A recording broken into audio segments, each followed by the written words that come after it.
کل میں ایک اہل حدیث عالم تھے، نام لینے میں کوئی اہل حدیث تو ان کو اپنی مولانا اسحاق صاحب ایک بوڑھے سے عالم تھے جو اس معنی میں اہل حدیث کے وہ کسی فقہ کو فالو نہیں کرتے تھے۔ السلام علیکم ورحمۃ اللہ، آپ دیکھ رہے ہیں ریئلٹی آف اسلام اور میں ہوں محمد عدنان۔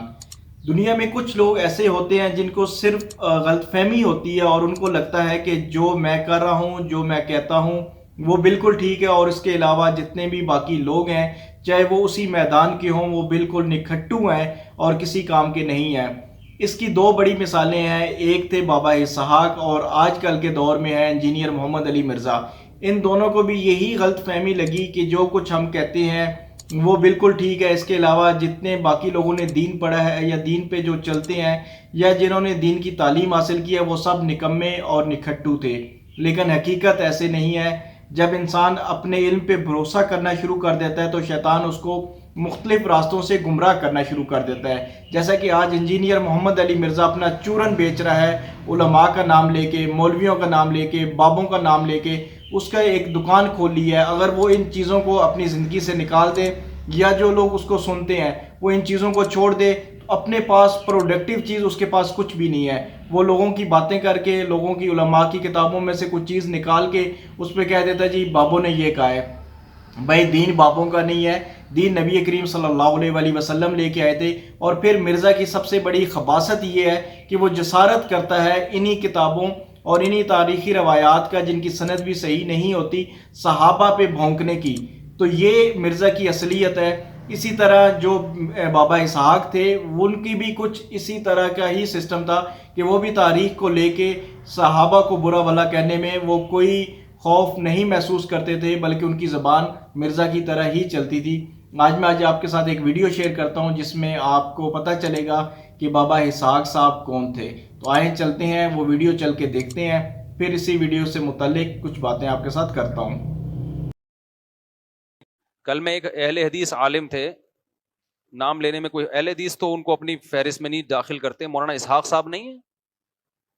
مولانا اسحاق صاحب ایک بوڑھے سے عالم تھے جو اس معنی میں اہل حدیث کے وہ کسی فقہ کو فالو نہیں کرتے تھے اور کہتے تھے میں بس قرآن و سنت کو مانتا ہوں، جو بات قرآن و سنت میں ہوگی میں اس پہ فیصلہ کروں گا۔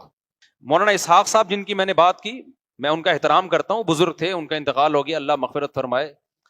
مجھے تو ان کے احترام کے لیے اتنا کافی ہے کہ بوڑھے آدمی تھے، اسلام میں بوڑھوں کا بڑا احترام ہے، میں ان کے خلاف کبھی میں نے اس طرح طنز نہیں کیا کبھی، لیکن ان کے نظریات ٹھیک نہیں تھے۔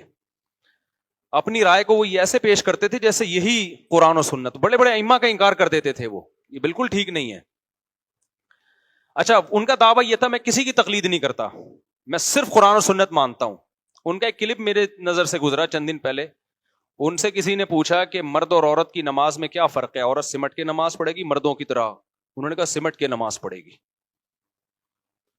اب یہ جواب مجھے ان سے توقع نہیں تھی، اس لیے کہ وہ جو ہمارے سلفی حضرات ہیں وہ تو یہ بات نہیں کرتے۔ پھر انہوں نے مثالیں دینا شروع کر دیں کہ اس پر تو پوری امت کا اجماع رہا ہے کہ عورت کیسے نماز پڑھتی ہے، سمٹ کے پڑھتی ہے۔ پھر انہوں نے اہل حدیثوں پہ طنز کرنا شروع کر دیا کہ یہ اہل حدیث بھی پہلے اسی کے قائل تھے کہ عورت سمٹ کے، کہہ رہے ہیں ان لوگوں نے اپنے یہاں فتویٰ نکالا ہے۔ ان کا کلپ مجھے کہیں ملا نا تو میں شیئر کروں گا اس کو، میرے تو نظر سے گزرا پھر وہ گزر گیا۔ اب وہ بھی کسی کی تقلید نہیں کرتے، وہ کیا کہہ رہے ہیں عورت کیسے نماز پڑھے گی، سمٹ کے نماز پڑھے گی۔ مولانا اسحاق صاحب جو تھے نا، ان سے کسی نے پوچھا، یہی طلاق کا مسئلہ آ گیا نا، تو کسی خاتون نے پوچھا 3 طلاقیں کتنی ہوتی ہیں؟ انہوں نے کہا کہ بھائی عبداللہ بن عباس وہ کہہ رہے ہیں 3 ایک ہوتی ہے، بخاری مسلم کی حدیث میں آتا ہے کہ نبی کے دور میں 3 ایک ہوتی تھیں، اور حضرت اکرمہ سے منقول ہے۔ اتنے بڑے بڑے اسلاف کیا غلط بات کریں گے؟ اتنے بڑے بڑے اسلاف کہہ رہے ہیں کہ 3 کتنی ہوتی ہیں، 1 ہوتی ہے، اتنے بڑے بڑے اسلاف۔ تو یہ تو مسلک پرستوں کے، پھر انہوں نے طنز کرنا شروع کر دیا ہم لوگوں پہ نا کہ یہ ایسے ویسے۔ بھائی اتنی نبی کی کا قول آ گیا، وہ تو حضرت عمر نے طلاق کی روک تھام کے لیے قانون بنا دیا تھا تو 3 کو 3 کر دیا تھا، ورنہ اتنے بڑے بڑے لوگ۔ نیچے لوگوں نے کمنٹس کیے ہوئے کہ یہ ہیں قرآن و سنت کے متبعین، یہ ہیں اصل، اور پھر ہم لوگ کو برا بلا کہا ہوا ہے کہ یہ آج کل کے مولوی اپنی دکانیں منجن بیچ رہے ہیں۔ میں نے کہا یار کتنی بڑی جہالت ہے لوگوں کی کہ جو شخص یوٹیوب پہ جو بھی دعویٰ کر لے، لوگ اس کی دعوے کی تحقیق نہیں کرتے کہ یہ حضرت صحیح کہہ بھی رہے ہیں کہ نہیں کہہ رہے۔ یہ جو انہوں نے ان ائمہ کی طرف منسوب کر دیا، یہ نسبت بھی ٹھیک ہے یا نہیں ہے؟ فرض کر لو حضرت اکرمہ نے یہ کہا ہے کہ 3 ایک ہوتی ہیں, فرض کر لو عبداللہ بن عباس نے کہا ہے کہ 3 ایک ہوتی ہیں. اب وہ کہہ رہے ہیں کہ اتنے بڑے بڑے لوگوں کو سمجھ میں نہیں آیا اور یہ آج کے مولوی کہہ رہے ہیں 3 ہوتی ہیں. تو میں حضرت آپ سے سوال کروں گا, عبداللہ بن مسعود سے پوچھو تو وہ کہتے ہیں کتنی ہوں گی؟ 3 ہوں گی. حضرت عمر سے پوچھو 3 کتنی ہوں گی؟ 3 ہوں گی. حضرت علی سے پوچھو 3 کتنی ہے؟ 3 ہے. حضرت عثمان سے پوچھو 3 کتنی ہوتی ہیں؟ ایک ہی وقت کی بات کر رہا ہوں میں, سارے حدیث کی کتابوں میں ان کے فتویٰ موجود ہیں. ابو ہریرہ سے پوچھو 3 کتنی ہوتی ہیں؟ میں نے اپنی کتاب میں درجنوں صحابہ کے اقوال اور ان کے فتوے نقل کیے ہیں, سب نے اکٹھی 3 کو کتنی کہا ہے؟ 3 ہوتی ہیں. بخاری کی حدیث ہے, نبی کی مجلس میں اکٹھی 3 طلاقیں دی گئی ہیں, نبی نے ان کو 3 قرار دیا ہے نبی کی مجلس میں, موجودگی میں. تو ایسے اسٹائل میں تو میں بھی کلپ بنا کے ڈال سکتا ہوں. تو آپ کو یہ اتنے بڑے لوگ سمجھ میں نہیں آ رہے اور 2 صحابہ سمجھ میں آ رہے ہیں, عبداللہ بن عباس اور اکرمہ. حالانکہ انہوں نے بھی نہیں کہا یہ کہ 3 کتنی ہوتی ہیں؟ 1 ہوتی ہیں, انہوں نے بھی نہیں کہا یہ. ان کی طرف نسبت بھی آپ نے غلط کر دی ہے. عبداللہ بن عباس سے بے غبار سند کے ساتھ, بالکل صحیح سند کے ساتھ بے غبار فتویٰ ابو داؤد میں موجود ہے, جس کی سند بخاری مسلم کی شرط پر ہے کہ ان کی مجلس میں ایک شخص 3 طلاقیں دے کے آیا, آپ نے فرمایا تم حماقت کا ارتکاب کرتے ہو اور پھر میرے پاس آ کے چیختے ہو کہ گویا میں حلال کروں گا. فرمایا تو حماقت کا مرتکب ہوا ہے, تیری بیوی تجھ سے جدا ہو گئی, حرام ہو گئی تجھ پہ. اور پھر قرآن کی آیت دلیل میں پڑی ہے کہ جو اللہ سے ڈرتا ہے اس کے لیے اللہ مصیبت سے نکلنے کا راستہ رکھتا ہے, جو اللہ سے نہیں ڈرتا اس کے لیے مصیبت سے نکلنے کا راستہ نہیں ہے. تو مجھے مولانا اسحاق صاحب پہ تعجب نہیں ہے, مجھے آج کے لوگوں پہ تعجب ہے کہ تم ابو حنیفہ, شافعی, احمد بن حنبل اور امام مالک جیسے لوگوں کو جب چھوڑو گے نا میرے بھائی, تو قرآن اور سنت کے نام پہ تمہارے سامنے ٹھیک ٹھاک طریقے سے منجن بیچا جائے گا اور تمہیں ٹوپیاں کرائی جائیں گی. تمہیں کیا پتا عبداللہ بن عباس نے سچی مچی میں کیا کہا ہے؟ وہ تو ہم سے پوچھو گے تو پتا چلے گا نا, لیکن پوچھتے بھی نہیں ہے. میرا جب کوئی کلپ آتا ہے تو کتنے لوگوں نے کمنٹس کیے ہوتے ہیں بھائی یہ تو حنفی ہے, یہ تو حنفیت کا منجن بیچے گا. او بھائی جان, ہم حنفیت کا منجن نہیں بیچتے, ہم تو امام شافعی کو بھی ٹھیک کہتے ہیں, امام مالک کو بھی ٹھیک کہتے ہیں.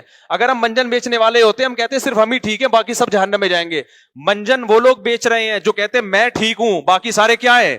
غلط ہیں, اور آپ کو ان مجتہدین سے ہٹا رہے ہیں. جو ہوتا ہے وہ مختلف قسم کی روایات اکٹھی کرتا ہے اور اکٹھی کر کے ایک کاپی یا ایک کتاب میں وہ بند کر دیتا ہے, بعد میں وہی تاریخ کی کتاب بن جاتی ہے.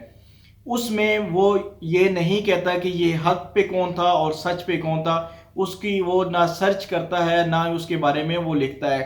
جیسا کہ ابھی اس حالات میں اگر کوئی تاریخ لکھے گا تو وہ یہ کہے گا کہ عمران خان نے ایسا کیا تھا, ہماری جو اسٹیبلشمنٹ تھی فوج نے ایسا کیا تھا, اس کے جو مخالف پارٹیاں تھیں نون اور اس کے علاوہ زرداری گروپ اور جو جتنے لوگ بھی ہیں, مولانا فضل الرحمان صاحب, انہوں نے یہ کیا تھا. اور یہ چیزیں ساری وہ لکھ کے ایک کتاب میں بند کر دے گا, بعد میں آنے والے لوگ اسی کو تاریخ سمجھیں گے, لیکن ان لوگوں کو نہیں پتہ چلے گا کہ کون حق پہ تھا اور کون حق پہ نہیں تھا.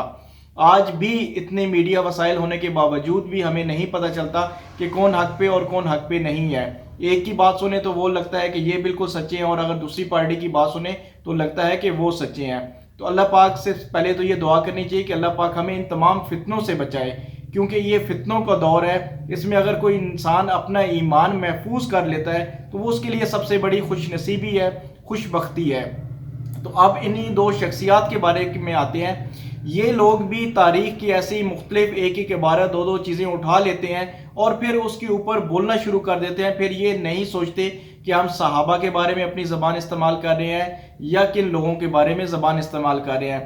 تو اسی طرح کی گمراہی جب انسان اس میں پڑ جاتا ہے تو پھر اس کا جو پیشوا ہوتا ہے وہ دین نہیں بلکہ شیطان بن جاتا ہے. پھر شیطان اس کے لیے مختلف رائے ہموار کرتا ہے, اور ہمارے جو لوگ ہیں ان کو چسکا چاہیے, ان کو مزہ چاہیے. جب آپ ٹوسٹ ان کو دیتے ہیں تو وہ کہتے ہیں واہ واہ بلے بلے ہمیں مزہ آ گیا, جیسا کہ ابھی حالیہ دور میں ہوا. اور آپ لوگوں کا سافٹ ویئر اپڈیٹ ہو رہا ہے, اس کے بارے میں بھی میں انشاءاللہ ویڈیو بناؤں گا کہ سافٹ ویئر اپڈیٹ ہونا چاہیے یا نہیں ہونا چاہیے, یا اس میں کون سا وائرس ہوتا ہے جس کی وجہ سے سافٹ ویئر اپڈیٹ کرنے کی ضرورت پڑتی ہے. تو ایسے لوگوں کو سننا تو ٹھیک ہے, آپ سن بھی سکتے ہیں, لیکن اصل دین جو ہے وہ کچھ اور ہے.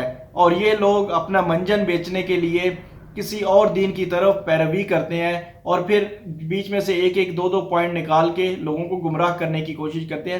اس لیے آپ کو اور مجھے اور ہم سب کو چاہیے کہ ہم اگر ہمارے سامنے کوئی اس قسم کی چیز آئے تو ہم اس کی تحقیق کریں، تصدیق کریں، اور پھر ایک عالم کے پاس نہیں مختلف لوگوں کے پاس جائیں۔ مثال کے طور پہ ایک حدیث آتی ہے، جیسے مرزا انجینئر حضرت امیر معاویہ رضی اللہ تعالیٰ عنہ کے بارے میں مختلف حدیثیں پیش کرتا ہے، تو آپ اس ایک حدیث کو لیں، اس ایک حدیث کو لے کے آپ 20 علماء کے پاس جائیں، اس 20 کے 20 علماء کی اگر بات ایک ہو کہ جی واقعی حضرت امیر معاویہ رضی اللہ تعالیٰ عنہ غلط تھے، تو پھر آپ بھی یہ مائنڈ بنا لیں کہ حضرت امیر معاویہ رضی اللہ تعالیٰ عنہ غلط تھے۔ لیکن اگر جو اس میں سے 15 علماء کہیں کہ جی حضرت امیر معاویہ کی کوئی غلطی نہیں ہے، یہ صرف ان کے اوپر بہتان ہے، اور 5 علماء یہ کہتے ہیں یا 5 لوگ یہ کہتے ہیں کہ ان کی غلطی ہے، تو پھر آپ اکثریت کو لیں، ان لوگوں کو چھوڑ دیں جو یہ کہتے ہیں کہ ان کی غلطی ہے۔ باقی صحابہ سب سے جتنے بھی صحابہ آج تک گزرے ہیں، ان کی جوتوں کی خاک کے برابر آج کے ولی اللہ بھی نہیں ہے، تو ہم تو بہت دور کی بات ہے۔ ہمیں اپنے ایمان کی فکر کرنی چاہیے،